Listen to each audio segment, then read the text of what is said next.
जासूसी उपन्यास मौत का खेल भाग 3। फ्लट होटल का डाइनिंग हॉल धीरे धीरे भरता जा रहा था। नहीं आ रहा था तो उस लड़की का कोई अपना जिसके लिए वो इस कदर बेचैन थी। उसने एक बार फिर गेट की तरफ देखा और अपनी कलाई घड़ी पर भी तुरंत ही नजर डाली। फोन करने के लिए उसने अपना मोबाइल उठाया, फिर झुंझलाकर उसे रख दिया। सलीम उठकर लड़की के पास से गुजरा और फिर लौटकर मेज के पास आकर खड़ा हो गया। लड़की ने तुरंत ही चौंक कर उसकी तरफ देखा।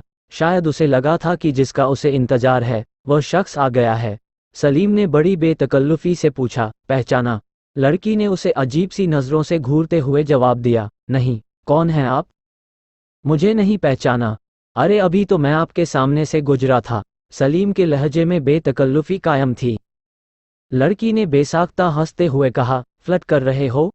सलीम ने तुरंत ही जवाब दिया, नहीं, मैं बस आपको हंसता हुआ देखना चाहता था। परेशानी में आप एकदम खूबसूरत नहीं लगती हैं। आप हंस दी, अब मैं जा रहा हूँ। ये कहने के साथ ही उसने मुड़ने की अदाकारी की। आ ही गए हैं तो बैठ जाए, लड़की ने हंसते हुए कहा। दिलचस्प आदमी मालूम होते हो। दोनों हूँ, साजन सलीम ने पूरी गंभीरता से जवाब दिया। मतलब? लड़की ने आश्चर्य से पूछा। मतलब दिलचस्प भी हूँ और आदमी भी हूँ, सलीम ने चेहरे पर मासूमियत लाते हुए कहा। लड़की हंसने लगी।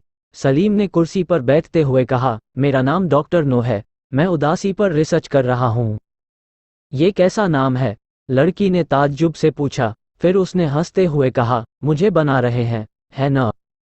सचमुच मेरा नाम डॉक्टर नो ही है, साजन सलीम ने जेब से विजिटिंग कार्ड निकालकर उसे देते हुए कहा। दरअसल जब मैं हॉस्पिटल में पैदा हुआ तो नो नो करके ही रोया था।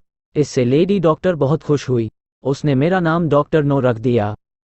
लड़की ने विजिटिंग कार्ड देखते हुए कहा, लेडी डॉक्टर ने नाम रख दिया, ये कुछ ज्यादा नहीं हो गया? ये हमारे परिवार की परंपरा है।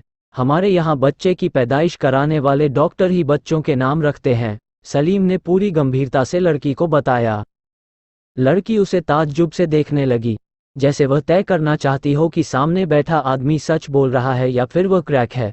उसे अपनी तरफ देखता पाकर सलीम ने ऐसी सूरत बना ली जैसे अभी रो देगा। उसकी ऐसी सूरत देखकर लड़की की हंसी छूट गई। आपने अपना नाम नहीं बताया अब तक, सलीम ने लड़की की तरफ देखते हुए पूछा। ओह हाँ, मेरा नाम शनाया है, लड़की ने सलीम की तरफ हाथ बढ़ा दिया। सलीम ने उससे हाथ मिलाते हुए पूछा, आप किसका इंतजार कर रही थी? उसे छोड़िए, शनाया ने कहा। क्या आप वाकई उदासी पर रिसर्च कर रहे हैं? जी बिल्कुल, सलीम ने उसे यकीन दिलाते हुए कहा। तभी तो आपको उदास देखकर आपके पास चला आया, और देखिए आपकी उदासी भी दूर कर दी। इसीलिए पूछा आपसे, शनाया ने कहा। डाइनिंग हॉल से लोग उठकर बालरूम की तरफ जा रहे थे। सलीम भी उठकर खड़ा हो गया। लड़की ने उसकी तरफ देखते हुए पूछा, कहाँ जा रहे हो? आप भी चल रही हैं मेरे साथ? सलीम ने उसकी तरफ झुकते हुए रूमानी आवाज में कहा। लेकिन कहाँ? शनाया ने फिर पूछा। बालरूम चलते हैं, मुझे बहुत जोर की डांस आई हुई है, सलीम ने चेहरे पर तकलीफ के भाव पैदा करते हुए कहा। उसकी इस बात पर शनाया हंसने लगी और उठकर खड़ी हो गई। साजन सलीम शनाया के साथ बालरूम की तरफ बढ़ गया। यहाँ मधुर संगीत बज रहा था। कुछ जोड़े डांस फ्लो पर फॉक्सट्रॉट डांस कर रहे थे। साजन सलीम और शनाया भी उनमें शामिल हो गए। सलीम काफ़ी अच्छा डांस करता था। शनाया उसे तारीफी नज़रों से देखे जा रही थी। अब उसे याद भी नहीं था कि वह यहाँ किसके इंतजार में बैठी हुई थी। कुछ देर बाद पहला राउंड खत्म हो गया। सलीम और शनाया वापस डाइनिंग हॉल की तरफ लौट आए। सलीम ने कुर्सी पर बैठते हुए शनाया से कहा, हमारे पीछे अगर आपका बॉयफ्रेंड आया होगा तो वह लौट गया होगा। आपको कैसे पता कि वह मेरा बॉयफ्रेंड ही होगा? शनाया ने उसके सामने बैठते हुए पूछा। कोई अपने भाई या अब्बा का तो इस बेसब्री से इंतजार करेगा नहीं, सलीम ने यह बात मुस्कुराते हुए कही। जवाब में लड़की कुछ नहीं बोली। बगल से गुजर रहे वेटर को सलीम ने रोक लिया। उसके बाद उसने शनाया से पूछा, कॉफ़ी का कौन सा टेस्ट लेंगी आप? आयरिश, शनाया ने बताया। सलीम ने वेटर से कहा, एक आयरिश और एक अमेरिकानो। शनाया ने मुस्कुराते हुए कहा, अपने नाम के मुताबिक कॉफ़ी भी पसंद करते हो? ऑफकोर्स, सलीम ने हंसते हुए कंधे उचका दिए। रात के 10 बज गए थे। डाइनिंग हॉल के स्टेज पर रोशनी हो गई थी और ऑर्केस्ट्रा बजने लगा था। आज यहाँ अफ्रीकन डांस रक्स शर्की पेश किया जाने वाला था। धीरे धीरे बजते ऑर्केस्ट्रा के बीच नर्तकी स्टेज पर थिरकते हुए आ गई थी। साजन सलीम के अंदाजे के मुताबिक नर्तकी अफ्रीकन न होकर मिस्र की थी। वो काफ़ी खूबसूरत थी। उसने लाल रंग का खास डिज़ाइन का लहंगा पहन रखा था। ये लहंगा बाईं टांग पर कमर तक खुला हुआ था। उसने एक छोटा सा टॉप पहन रखा था। टॉप इस तरह से डिज़ाइन किया गया था कि इसमें पूरी पीठ दिख रही थी। नर्तकी स्टेज पर परफॉर्म करने लगी। यह एक तरह का अफ्रीकन बैले था, कह सकते हैं कि फ्यूजन था। बैले में जहां सिर्फ कमर को थिरकन दी जाती है, इस डांस में पूरा शरीर ही थिरकता है। हाथों को बैले की स्टाइल में हिलाते हैं। इस डांस की खास बात यह भी है कि इसमें हर कुछ सेकंड के बाद एक राउंड लगाते हैं। शरबतिया फार्म हाउस का दृश्य। वनिता की गुमशुदगी। फार्म हाउस के बड़े से हाल में अचानक अंधेरा हो जाने की वजह से सन्नाटा छा गया था।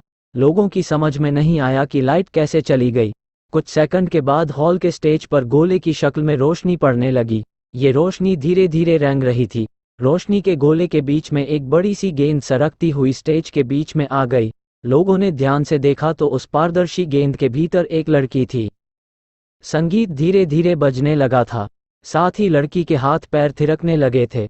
संगीत के तेजी पकड़ते ही लड़की के डांस की स्पीड भी तेज होती जा रही थी। काफ़ी खूबसूरत डांस था। कुछ नौजवान सीटियां बजाने लगे। बिग बॉलर्स डांस की यह परफॉर्मेंस 1 घंटे तक जारी रही। रात के 12 बजने से 10 मिनट पहले लड़की का डांस खत्म हो गया।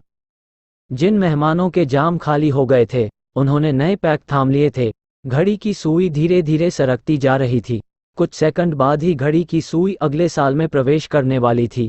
वह सेकंड भी पूरे हो गए और हॉल हैप्पी न्यू ईयर के गीत से गूंज उठा। लोग एक दूसरे को नए साल की मुबारकबाद दे रहे थे। इस बीच एक अजीब बात हुई थी। हॉल में सभी मेहमान मौजूद थे, सिवाय वनिता के। ऐसी पार्टियों में कौन इतना ख्याल रखता है कि कौन पार्टी में नहीं दिख रहा है। हालांकि इस बात का एहसास डॉक्टर वरुण वीरानी को हुआ था। डांस खत्म होने के बाद जब हॉल में फुल लाइट जल गई तो उन्हें वनिता कहीं नजर नहीं आई थी। उन्होंने सोचा था कि वॉशरूम गई होगी। जब ठीक 12 बजे न्यू ईयर का उल्लास शुरू हुआ तब भी वह मौजूद नहीं थी। रात के 12:30 बज रहे थे। मेहमान अब धीरे धीरे डाइनिंग टेबल की तरफ जा रहे थे। डिनर शुरू होने वाला था। यह एक बड़ी सी मेज थी। खाना सज चुका था और एक बार में ही सारे मेहमान बैठ चुके थे। डॉक्टर वीरानी को आश्चर्य हुआ कि डाइनिंग टेबल पर वनिता मौजूद थी। एक बार डॉक्टर वीरानी की उससे आंखें भी मिली थीं। वनिता ने तुरंत ही दूसरी तरफ मुंह फेर लिया था। डिनर शुरू हो चुका था। यहाँ भी हंसी ठिठोली जारी थी। कुछ लोग एक दूसरे का मजाक बनाने में भी मसरूफ थे। डिनर के दौरान एक खास तरह की विस्की परोसी गई थी। मैकलन इन ललीक नाम की यह विस्की 3 करोड़ रुपये कीमत की थी। मेहमानों को इसका स्वाद काफ़ी पसंद आया। डिनर खत्म होने के बाद मेहमानों के सामने सबसे बड़ा सवाल ये था कि अब क्या किया जाए। रात के 1:30 बज रहे थे। सर्दी शबाब पर थी और कोहरा भी ज़बरदस्त था। ऐसे में घर जाने का सवाल ही नहीं था।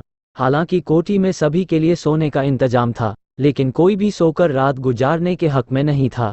तभी एक मेहमान ने मशवरा दिया कि क्यों न मौत का खेल खेला जाए। आखिर वनिता कहाँ गायब हो गई थी? मौत का खेल कैसे खेला जाने वाला खेल था? इन सवालों के जवाब जानने के लिए सुनिए कुमार रहमान का जासूसी उपन्यास मौत का खेल का अगला भाग।